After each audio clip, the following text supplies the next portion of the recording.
Most people do not realize this because control feels like responsibility. It feels mature. It feels intelligent. The mind says, if I think enough, plan enough, worry enough, I will prevent pain. But this is an illusion. Control is not the same as care. Control is fear disguised as preparation. The moment you try to control outcomes, you step into conflict with reality. Life moves according to forces far larger than personal desire.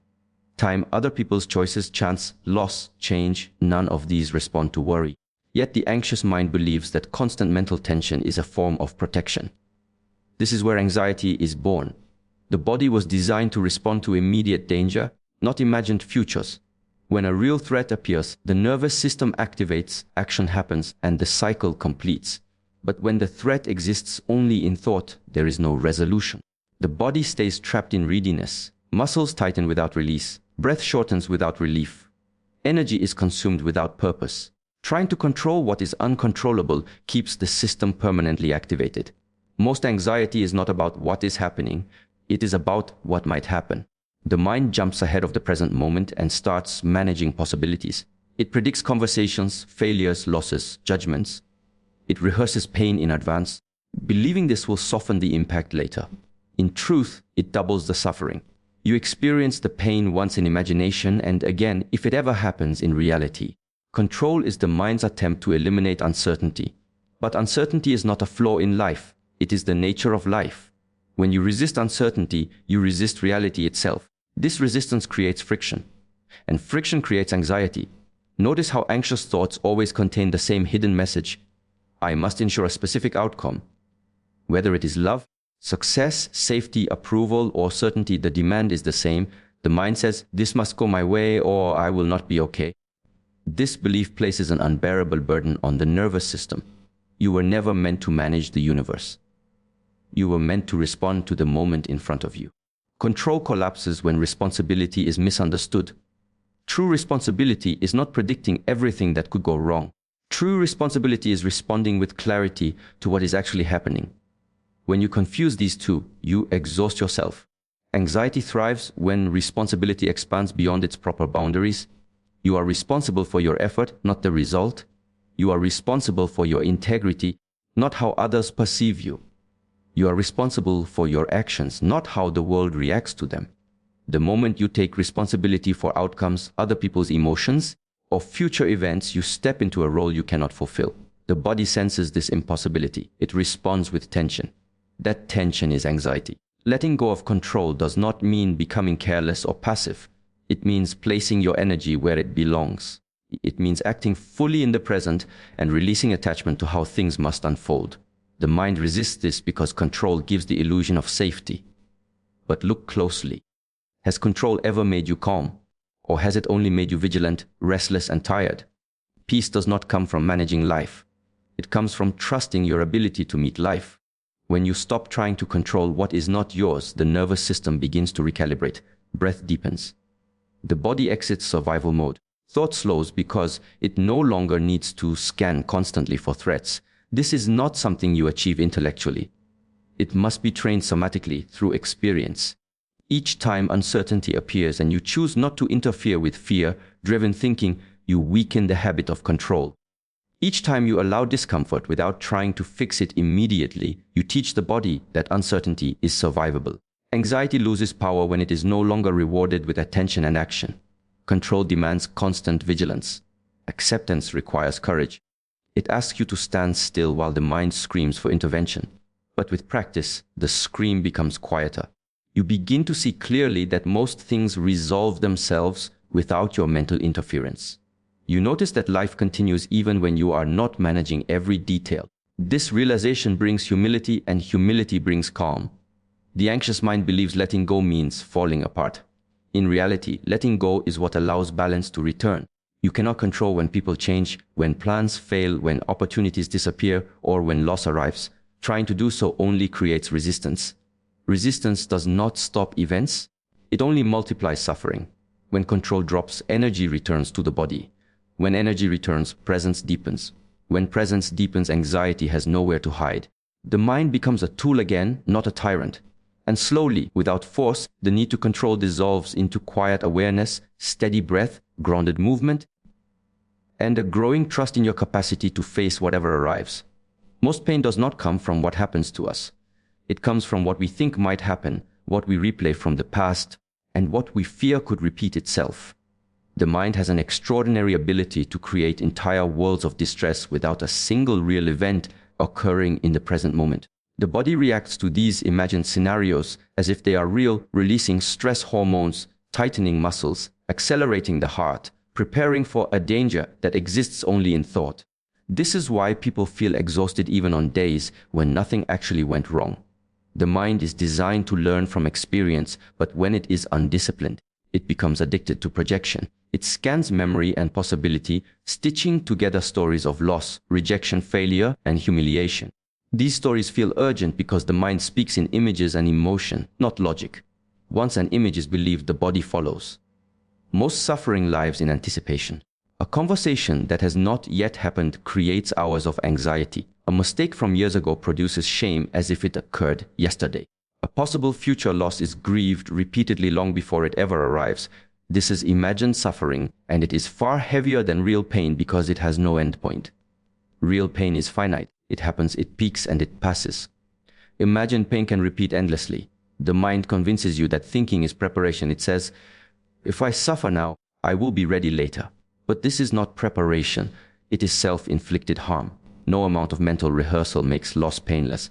No amount of worry guarantees safety. All it does is drain energy from the present. Notice how rarely your worst fears materialize exactly as imagined. And when something difficult does happen, you often discover strength, clarity, and support that the mind never predicted. Reality is usually more manageable than the stories created about it.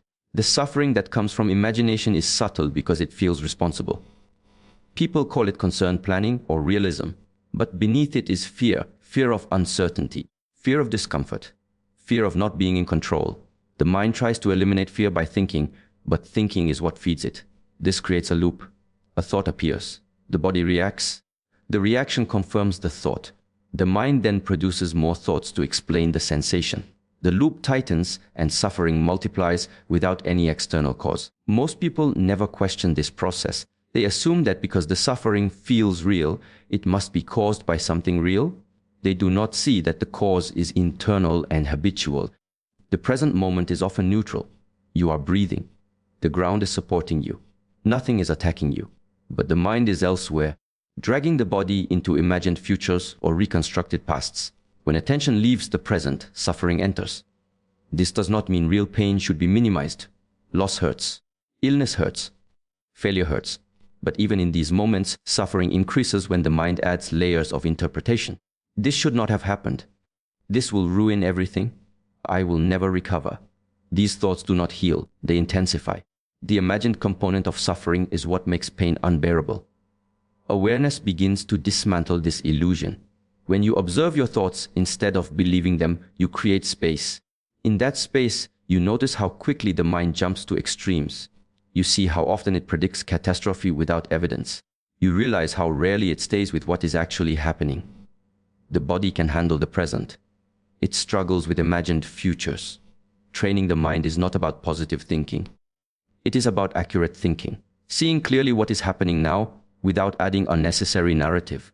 When fear arises, ask one simple question: is this happening now, or am I imagining it? This question alone interrupts the cycle. It brings attention back to direct experience, breath, sensation, sound. The nervous system begins to settle because it is no longer responding to a phantom threat. Discipline strengthens this awareness, sitting in stillness, observing discomfort without reacting, letting thoughts pass without chasing them. These practices reveal how much suffering is optional. The mind loses authority when it is no longer blindly trusted. As this understanding deepens, life becomes lighter. Not because problems disappear, but because you stop carrying problems that do not exist yet. Energy returns, clarity improves, decisions become cleaner. You begin to reserve your strength for real challenges instead of wasting it on imagined ones. Most suffering dissolves the moment you stop rehearsing it. The body returns to balance when the mind returns to reality. And what remains is not numbness, but quiet resilience, steady presence, and the freedom that comes from no longer living inside stories that have not happened and may never happen. When the mind has no clear task, it invents one. When there is no immediate danger, it manufactures urgency. This is not because something is wrong with you, but because the mind is conditioned to survive by staying relevant. Fear gives the mind a sense of purpose.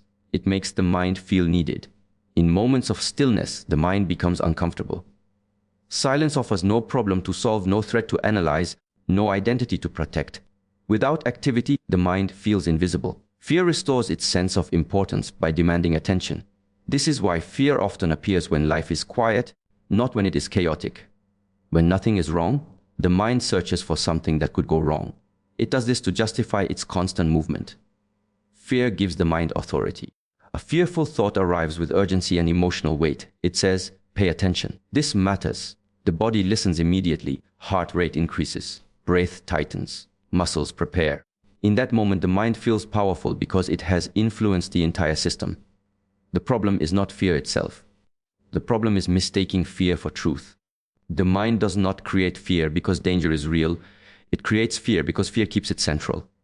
A calm, present moment requires no commentary. A fearful future requires endless explanation. Fear also reinforces identity. The mind defines itself through roles: protector, planner, warrior, thinker.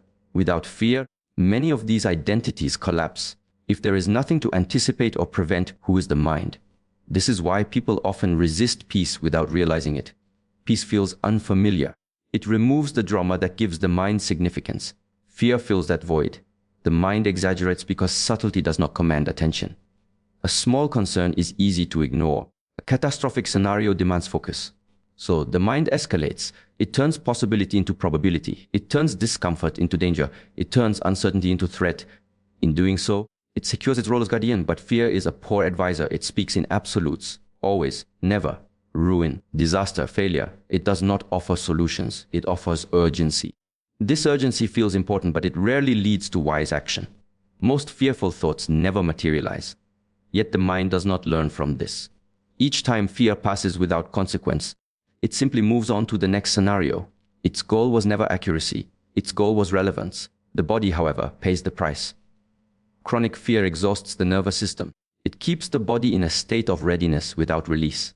Over time, this creates tension, fatigue, irritability, and anxiety. The mind feels important, but the body feels unsafe. Awareness exposes this dynamic. When you observe fear without immediately reacting, you begin to see its pattern. You notice how it appears in moments of silence. You see how it grows when attention feeds it. You realize that fear often has no direct connection to the present moment. This observation weakens fear's authority. The mind loses importance when it is no longer obeyed automatically. When a fearful thought arises and you do not act on it, do not analyze it, do not argue with it, something shifts. The mind speaks, but the body does not follow. In that gap, fear dissolves, stillness becomes tolerable, then familiar, then grounding.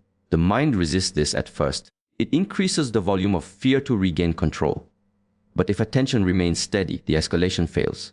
The mind learns that fear is no longer an effective strategy. True importance comes from presence, not panic. The mind is a tool, not an authority. It is meant to serve awareness, not dominate it. When the mind is aligned with reality, it becomes sharp, efficient, and quiet. When it is seeking importance, it becomes loud and distorted. Letting go of fear does not mean becoming careless. It means responding to actual danger instead of imagined ones. It means allowing the mind to rest when there is nothing to solve. As the need for importance fades, fear loses its fuel. What remains is clarity, attention grounded in the present, a nervous system no longer hijacked by false urgency, a mind that speaks only when needed. And in that simplicity, fear has no role to play because it was never protecting you, only trying to prove that it mattered. Reassurance speaks to the mind, but anxiety lives in the body. This is why comforting words often fail to bring lasting relief. You can be told repeatedly that everything will be fine, that your fears are irrational, that you are safe. And yet the tightness in the chest remains. The body does not respond to explanations, it responds to experience. Presence is an experience. Anxiety pulls attention away from the present moment and traps it in imagined futures. Reassurance tries to meet anxiety in that future by offering promises and predictions. But the body cannot relax in a future that does not exist. It can only settle in what is happening now. This is why presence works faster. When you bring attention fully into the body, The nervous system receives a clear signal there is no immediate threat. Breath deepens, muscles soften, heart rate begins to slow. This shift happens before any thought changes because presence bypasses the thinking mind altogether. Anxiety thrives on mental movement. It needs stories, questions, and possibilities to survive. Presence removes its fuel by removing attention from those stories. Reassurance keeps the mind active. It invites more questions. But what if this happens? What if they are wrong? What if I miss something? Each reassurance creates the need for another. The cycle never ends. Presence ends the cycle immediately. To be present does not mean forcing calm or suppressing fear. It means allowing sensations to exist without interpretation. Feeling the weight of the body, hearing sounds as they are, noticing breath without controlling it. This simple act anchors attention in reality.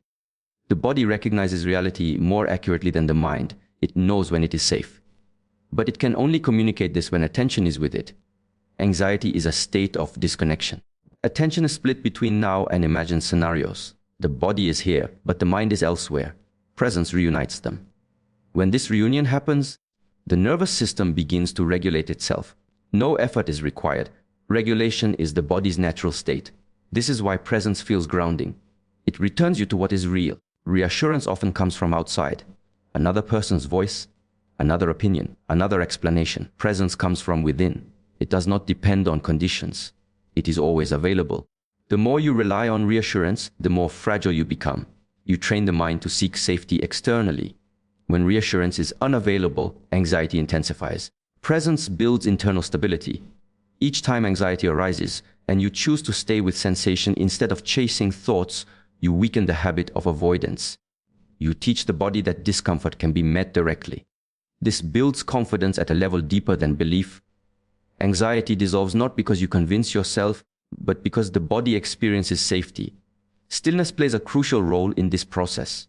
When you allow yourself to stop moving mentally and physically, anxiety often rises at first. This is the mind resisting loss of control. If you stay without trying to fix or escape, the wave passes. What remains is quiet awareness. Presence is not dramatic. It does not announce itself. It feels ordinary. This ordinariness is precisely why it is effective. Anxiety feeds on drama. Presence offers none. Over time, the nervous system learns that it does not need constant explanation to feel safe. It begins to settle more quickly. Anxiety episodes shorten. Recovery accelerates. Reassurance becomes unnecessary. This does not mean you never seek support. It means support becomes a complement, not a crutch. The foundation of calm is internal. Presence also restores agency. Instead of feeling trapped by thoughts, you feel rooted in the body. Instead of being pulled into imagined futures, you remain anchored in now. This anchoring changes how you move through life. Challenges are met directly. Emotions are felt without amplification. Decisions are made from clarity, not urgency. Anxiety loses its grip because it no longer has access to your attention. And in the simplicity of being fully here, fully aware, fully embodied, the mind finally quiets, the body remembers its rhythm, and anxiety fades not because it was argued with, but because it was no longer needed. Most people associate discipline with force, restriction, or punishment. They think of it as pushing harder, denying comfort, or overriding desire. But true discipline operates on a deeper level. It reshapes how the nervous system responds to stress, uncertainty, and discomfort. The visible actions are only the surface. The real transformation happens internally. The nervous system is always learning. It learns through repetition, not through intention. Every time you avoid discomfort, the nervous system learns that discomfort is dangerous. Every time you face discomfort calmly, it learns that discomfort is survivable. Discipline is the practice of teaching the body this lesson again and again. This is why discipline builds calm. When you wake up at the same time each day, you are not just training habit. You are teaching the nervous system predictability. Predictability creates safety. Safety allows the body to relax. The same is true for eating, movement, rest, and work. Order reduces internal chaos. An undisciplined life is unpredictable. The nervous system remains on alert, scanning for instability. This constant alertness looks like anxiety, irritability, and fatigue. Discipline removes unnecessary alarms. Physical training is often misunderstood.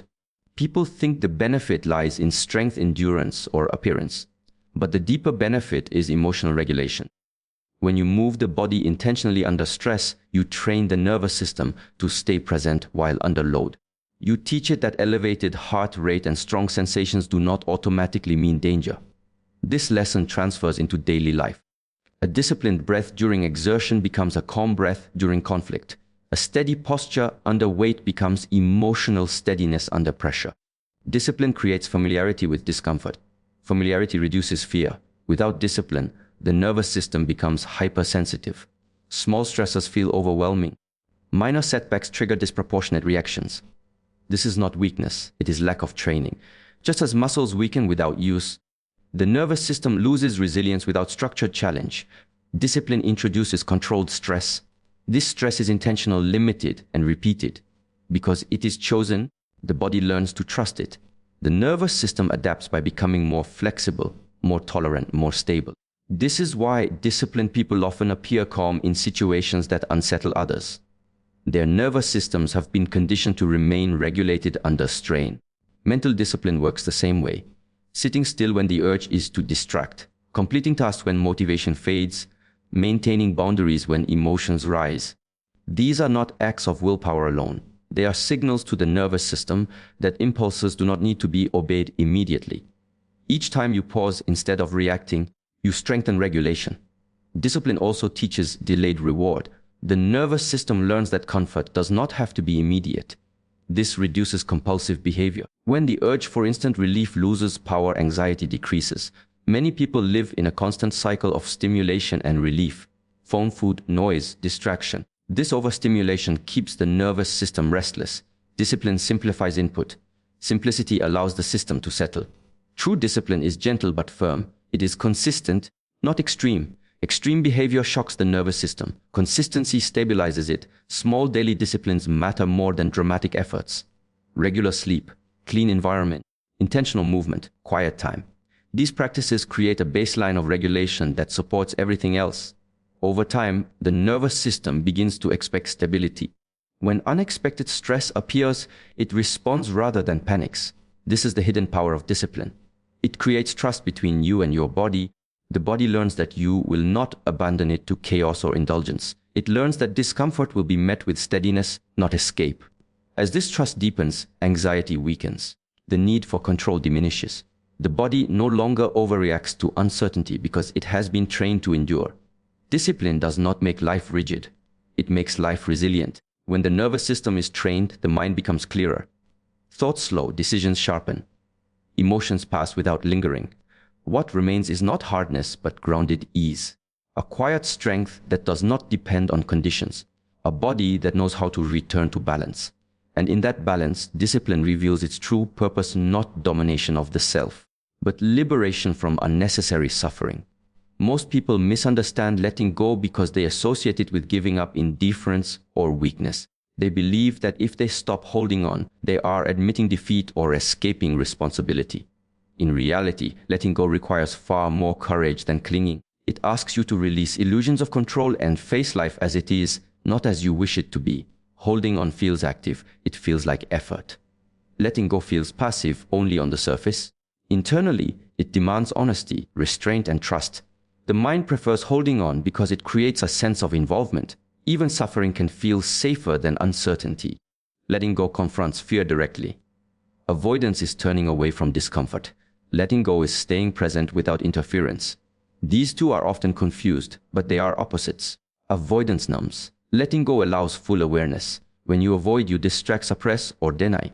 When you let go, you acknowledge what is happening and release the need to manipulate it. Strength is not forcing outcomes. Strength is tolerating reality without resistance. Most people hold on to thoughts, emotions, relationships, and identities long after they have served their purpose. They do this because familiarity feels safe. The known pain feels preferable to unknown peace. Letting go threatens identity. If you release the story you have been telling yourself, who are you? If you release resentment, what happens to your sense of justice? If you release fear, what keeps you alert? These questions reveal why letting go feels dangerous. It removes the structures the mind uses to define itself. But these structures are heavy. Carrying them drains energy. The body feels this burden as tension, fatigue, and anxiety. Letting go lightens the load. It does not mean you forget. It does not mean you approve. It means you stop feeding what no longer nourishes you. Strength is often quiet. It does not announce itself. Letting go happens internally, without witnesses. No one applauds the moment you release a thought that has haunted you for years. But the nervous system knows. The breath deepens. The chest softens. Avoidance would push the thought away. Letting go allows it to pass. This distinction matters. Avoidance creates backlog. What is avoided returns with more force. Letting go completes the cycle. To let go, you must first fully feel. This is why it is difficult. Feeling requires presence. Presence exposes vulnerability. Vulnerability contradicts the mind's idea of strength. But real strength is stability, not armor. Letting go of control is one of the clearest examples. Control feels strong. It feels proactive. But it is rooted in fear of uncertainty. Letting go of control means trusting your capacity to respond rather than trying to predict everything. This trust is not blind optimism.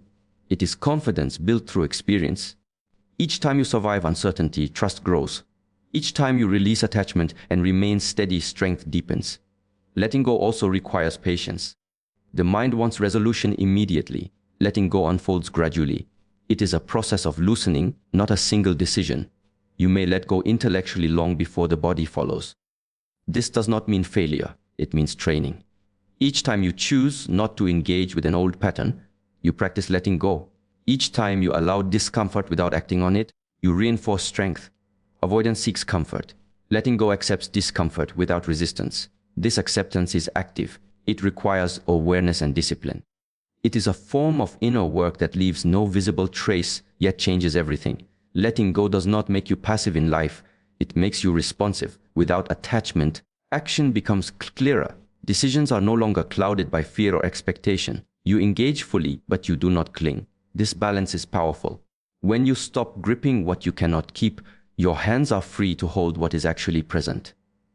When you release the past, energy returns to the moment. When you stop resisting change, movement becomes natural. Strength reveals itself as flexibility, not rigidity. And in that flexibility, life is met directly, without defense, without avoidance, without the exhausting effort of holding on to what is already leaving.